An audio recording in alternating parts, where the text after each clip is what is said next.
Yo, dudes and dudettes, what's going on with y'all? This week I decided to review Dark Harvest by Will Jordan, perhaps better known as his YouTube handle, Critical Drinker. I've actually been a fan of his content ever since the end of Game of Thrones Season 8, and tend to agree with him when it comes to aspects of storytellings and heroes and a good story. So, I figure with his new book being released yesterday, at time of recording, let's take him for a spin and see how good the critic is at his art. Beware, because spoilers be lurking ahead. So, we pick up the book in the frozen wastes of Russia, and a woman is fleeing her town completely unprepared for the journey because some sort of horrible thing happened to her town and changed all her people. This is actually a great cold open, no pun intended, because it at once gives us a clear feeling of where we are, that we are in danger, but doesn't overload us. We're in a snowstorm, we're freezing, we're hungry, we have no supplies, and we're attempting to flee the shelter that was our town. Great, 10 out of 10, would cold open again. We quickly learn that this woman has something called the Spirit Stone, which she took with her, and it drove everyone in the town mad and murderous. Gives me a slightly more grounded Stephen King feeling. Honestly, this is a good hook. I'm about it. So the woman falls into a ravine and presumably dies. I'm not always crazy about the unimportant character gets killed in the opening technique, but it does work, and it does help introduce this thing called the Spirit Stone and lets us know what's dangerous. So, that's great! Anyhow, we pick up with a group of people traveling through the mountains and quickly find out that A, they seem to work well together and trust one another, which is good. B, that they've just lost a day's worth of travel and are growing frustrated at the mistakes and setbacks they're facing, which makes sense. Tensions are rising high because of the adversity, and freezing to death on our trail kinda sucks because you took the wrong path, and that can really piss people off. Editing Chris from the future here, I came to find out that the first chapter of the book is actually loosely based around a series of real events of a set of Russian mountaineers that somehow all died mysteriously, and to this day, nobody knows exactly what happened. So, Yuri finds a cave while the party is resting and his curiosity gets the better of him and he decides that he wants to explore it. He considers going back to get someone to go with him but decides against it, seeing as how they're already tired and grumpy and exploring some random cave will do no one any favors. So he decides to go in alone. While in the cave, his flashlight goes out. This does ring of contrivance just a bit, but I'm actually not going to mark it against the book because I know the feeling, and I'm sure you do too, of having some task that you know you need to do and you forget to do it for days and days and days because you forget about it until it's needed. So, Yuri, being blind, accidentally falls down a hole because he's disorientated. And I will actually give the drinker some points here, because this is what I call therefore writing as opposed to and then. The list of things are sequences, and one thing begets another. The party is off course and exhausted. That was our start. Because they're off course, Yuri finds a cave. Because they're exhausted, he decides to explore the cave alone. Because he goes alone, he gets lost in the dark without help. Because he's lost in the dark, he falls down a hole and can't get back to the ground. Because he can't get back, the group decides to go looking for him. This is how events in a story should happen. We have a starting point, and everything following happens because of where we started, instead of this happens and then that happens. So, nicely done, Drinker. So, the hole Yuri fell into turns out to be one where our opening woman fell and died, and Alexander and Nikolai manage to find Yuri and pull him out. Once they find him, Alexander wants to explore the place, but Yuri and Nikolai are terrified of it and the dead body and want to leave. However, Alexander is described to be someone who wants to do the right thing and is a bit of an idealist, and so he wants to help her and do right by her family. The group wins over and they leave so the police can deal with her. As the group continues on, they notice Yuri lagging behind, and they express concern to their leader. This is actually not bad because mountain travel is actually really dangerous, and you do have to be aware of someone in the group who might be struggling. As he checks on Yuri, he seems to notice that he is unusually ill and drained. Even in the snow, he's sweating and pale with dark circles under his eyes. Since we know about the Spirit Stone, our conclusions are fairly obvious, even though we now know what the other characters don't know. So one major strike I have against the book in this opening chapter is that it is a decently sized group whose names can be very difficult to remember, although I'm sure that's because I'm imperialist American scum. And it can be hard to recall who is who in places.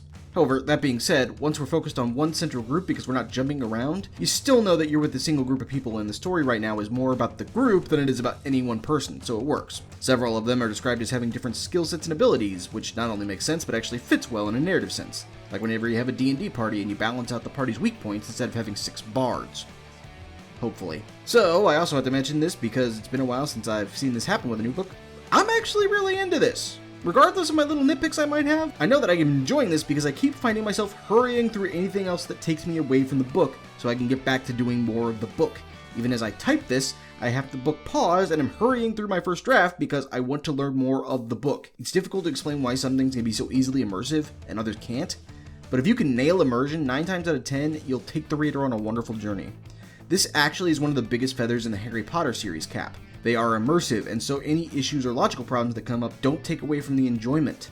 This book is carrying a similar vibe in my sense of totally being there with the characters as shit is going down. So the hikers run into a shaman who warns them off, telling them that the mountain is sealed and cursed, and suddenly Yuri starts to get a whole lot worse, and things are actually moving along fairly quickly considering I'm only about an hour in at this point.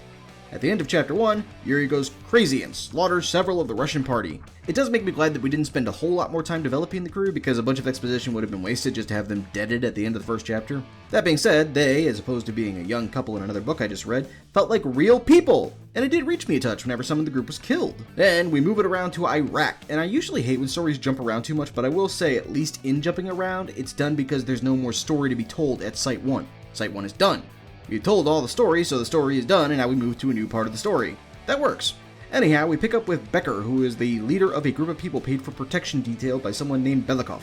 Their journey travels through Baghdad and goes a bit haywire when the car is attacked and blown off the road. Soldiers approach and Becker asks for help, only for them to start shooting at him. Becker, an ex-military man, springs into action and starts fighting back. There's a heavy moment of some action fighting, and it's fucking nice. We see the military man sprint into action, and he clearly knows what he's doing whenever he hears a flashbang land near him and covers his eyes and ears, so that he at least has some of his senses when he's attacked. While he fights hard, he's overpowered and captured by the soldiers, who might be imposters. Then we find out that one of the men seems to know Becker personally, and apparently the man knows him quite well, as he even calls him out for still trying to be a hero. As he's about to be executed, his backup unit manages to make it to him and helps save his life before he's executed. However, instead of being the toxic setup of a man needing help from a type B of power, he is merely overpowered because he was hit by something he wasn't fully prepared for, and the backup unit did exactly as the backup unit should do. Again, this is their forewriting, and it's good.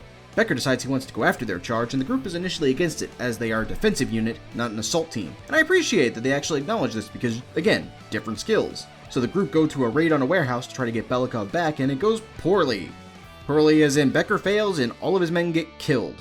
So then he's approached by a Russian representative who wants to get Belikov back and wants Becker's help in doing so. Belikov was carrying some extremely deadly virus, and I'm not 100% sure if this was like a virus made of the Spirit Stone, or if the Spirit Stone got made into a virus, or if it's just the stone, or if it's unrelated. At this point, actually zeroing in on Becker's journey a little more might help a bit, because it always gets a bit confusing when you jump from person to person, but I get that we can't know things that Becker doesn't know, so it does work. Anyhow, Becker starts to discover information that was hidden about their client and starts following some breadcrumbs to eventually track him down before the bioterrorists can do whatever it is they're lining up to do. And then we're introduced to Dalton, who is a doctor that works in a refugee camp and deals with some very sick people who have access to only a little medicine, which can be concerning to us as the reader because, you know, bioterror is sort of something they aren't equipped to deal with, and we know what's about to go down somewhere. So Dalton treats a young man who has fled his town because people went batshit crazy, and she figures she should go check this out, you know, because biological agent.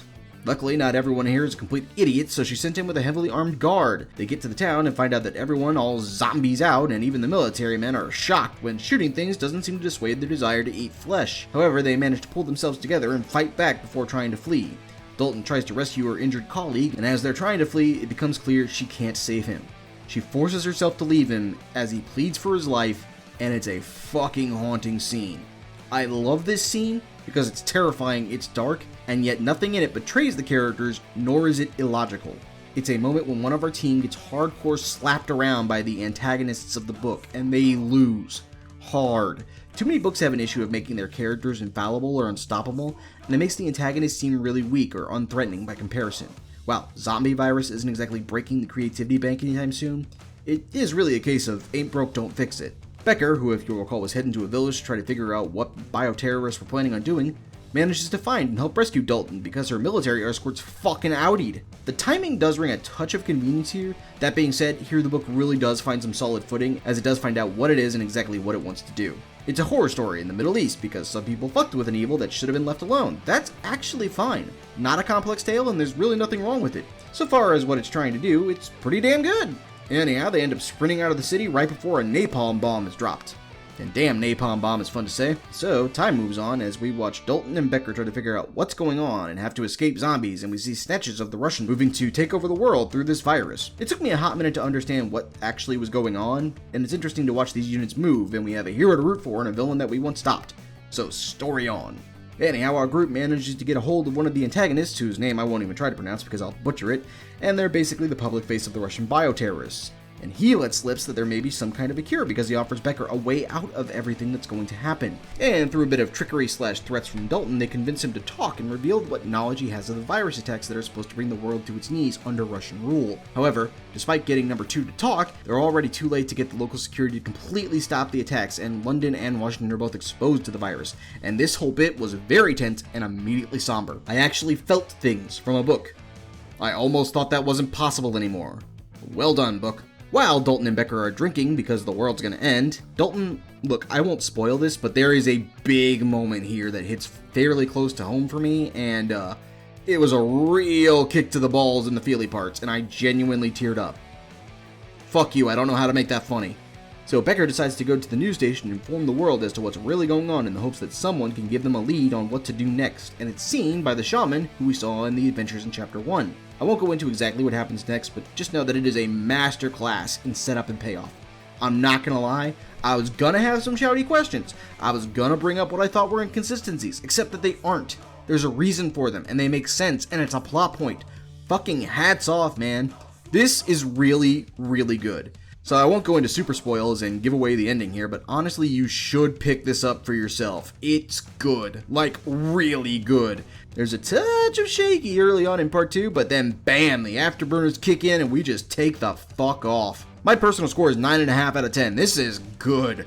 Really good. It's the most fun I've had with a book in a long, long time, and a great example of what it takes to make a book good. Well done, Will. I salute you with my finest bottle of toilet duck. Let's go ahead and take a look at that bingo card. And we got damn close, but never quite hit bingo. If only I didn't like the book. It is as it is.